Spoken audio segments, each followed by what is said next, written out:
última aula a gente falou sobre os medicamentos orais para o diabetes tipo 2 e a gente viu que são 6 grupos de medicamentos, né? E o Dr. Rodrigo agora vai falar para a gente sobre os efeitos colaterais. Dr. Rodrigo, seja bem-vindo novamente. São muitos os efeitos colaterais que eles podem trazer, esses remédios? São alguns, não são muitos, né? Cada medicação tem seu efeito colateral próprio, e a gente vai discutir um pouquinho sobre ele. Já começando, né, falando da metformina, que foi o primeiro que eu abordei na aula anterior, né, sobre efeitos, a metformina, o efeito colateral mais comum dela são os efeitos gastrointestinais. Os pacientes podem sentir enjoo, né? E o efeito mais comum, né, é a diarreia, né? Ela é mais comum com a metformina de liberação rápida, né? E quando o paciente troca de medicamento de metformina de liberação rápida para metformina XR, e aí o nome comercial mais comum é Glifage XR, né? Essa liberação lenta já diminui bastante a chance do indivíduo ter diarreia, né? Ou enjoo com essa medicação.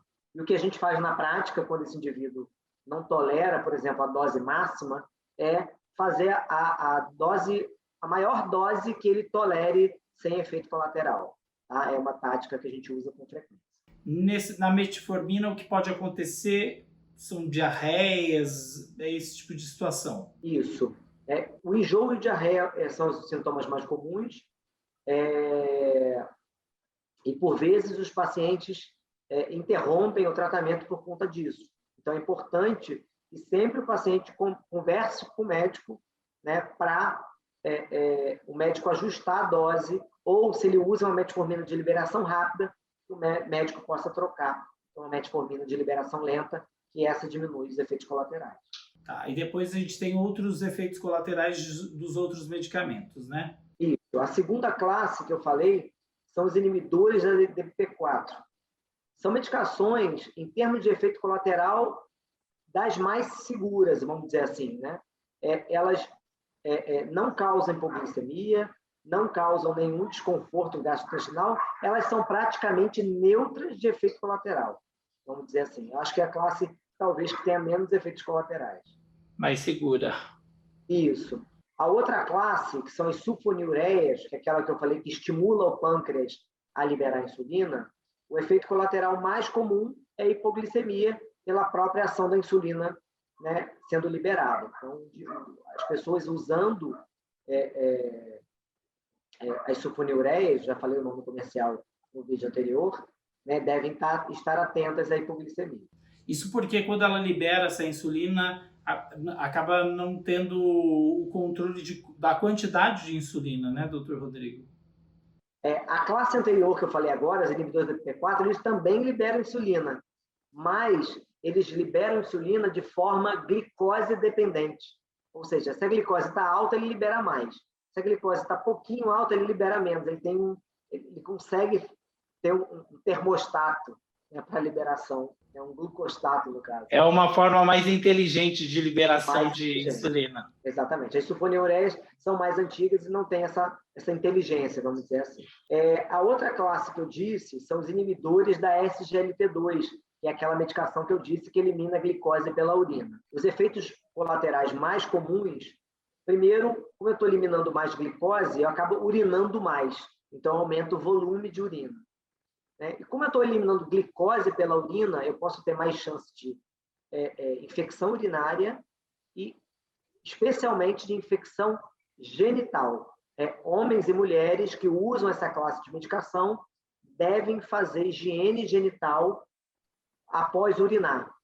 Então, essa orientação tem que ser sempre acompanhada. Eu sempre falo com os pacientes, olha, homem urinou, tem que arregaçar o pênis e lavar. Mulher tem que fazer duchinha vaginal, pode ser só com água, só para tirar aquela urina ali da vagina, para não dar infecção por fungo, porque senão vai dar coceira, vai dar candidíase. Então, esses são os efeitos mais comuns com essa classe. A outra classe seria daquelas TZDs, né? Que no Brasil a gente tem a pioglitazona. Eu nem falei o nome da pioglitazona na aula anterior, mas a gente tem Stanglite ou Piotais ou Actus. são os nomes comerciais mais comuns. E o efeito colateral dessa classe de medicações é o ganho de peso. O ganho de peso e a retenção de líquido são os efeitos colaterais mais comuns. Outro efeito colateral que pode acontecer com essa classe, mas não é tão frequente, é a chance dele induzir osteoporose. As mulheres que já têm osteoporose não devem usar essa medicação. Então, na verdade, é importante saber, né, sobre esses efeitos colaterais, não para deixar o tratamento, mas para fazer a melhor escolha junto com o seu médico, né, Dr. Rodrigo? E a última classe, Tom, a gente já comentou na aula anterior, que é aquela que inibe a enzima lá da digestão, né, que eu falei que ela não deixa de pouco digerir, usada. É pouco usada aqui no Brasil, pouco né? usada, e aí o efeito colateral vai ser mais eructação, né, que são os arrotos, e a flatulência, né, são os efeitos colaterais mais comuns. O que é importante, então, deixar claro para quem está vendo essa aula, né, Dr. Rodrigo, em relação aos cuidados mesmo, né? Porque os efeitos colaterais são já são algo que o próprio laboratório já sabe que pode acontecer, né? Independente de ser medicação para diabético ou não. E o que você diria para as pessoas, né? Quando acontece um efeito colateral, qual é a recomendação? Então, a recomendação é que sempre discuta com o seu médico. O seu médico precisa saber que você está tendo o efeito colateral dessa medicação. E essa aula tem uma importância grande, porque às vezes as pessoas não sabem que isso que ela está sentindo é um efeito da própria medicação. Então, vale a pena discutir com o médico, porque, de repente, né, uma outra estratégia pode ser utilizada para aquele paciente, ou, por exemplo, se ele está usando uma medicação que causa infecção urinária e essa infecção urinária está frequente, o médico pode trocar por uma outra classe de medicação, que às vezes em outro paciente nem dá infecção urinária.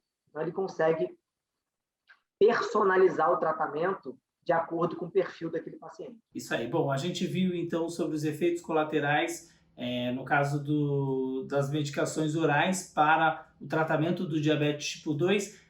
Mas e aí? Será que só de quem tem diabetes tipo 1 que faz uso de insulina? Esse é o assunto da nossa próxima aula, né, Dr. Rodrigo? Isso aí, Tom. A gente vai falar de insulina e de outros injetáveis também. Fiquem atentos. Isso aí, a gente te espera na próxima aula. Até lá!